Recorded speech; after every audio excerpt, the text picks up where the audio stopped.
Yo mga idol, kumusta mga buhay-buhay natin dyan? Nandito na naman tayo para sa isa na namang mainit-init na balita. Alam nyo ba, mukhang may malaking galaw na nagaganap ngayon sa Milwaukee Bucks. Balita ko, kinuha raw nila itong si Cam Thomas. Grabe no, si Cam Thomas, yung scoring sensation. Ang daming teams na nagkagulo rito, pati nga Lakers, balita-balita na gusto siyang sungkitin. Pero eto na nga, mukhang sa Bucks siya babagsak. Solid tong idol natin, nag-average lang naman ng 21 points per game. Pure scoring machine talaga, lalo na kapag galing sa bench. Sa totoo lang, kailangan talaga ng Bucks ng mga buckets ngayon. Alam nyo naman, si Giannis, medyo pinag-uusapan pa kung makakabalik ba agad o baka next season na. At eto pa, si Giannis, nasa hot seat ngayon. May mga issue tungkol sa pagpartner niya sa isang sport betting platform. Conflict of interest daw. Ano tingin yung mga idol? Sablay ba o okay lang? Marami tuloy ang naiinis, pati NBA, damay. Tapos isama mo pa itong mga rumors na baka nga raw fake lang ang Bucks sa trade deadline. Yung tipong wala naman talaga silang balak i-trade si Giannis pero ginulo lang nila ang isipan ng ibang teams para magsayang ng assets.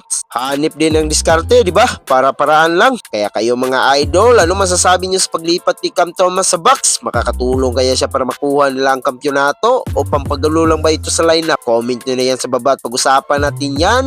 Peace out!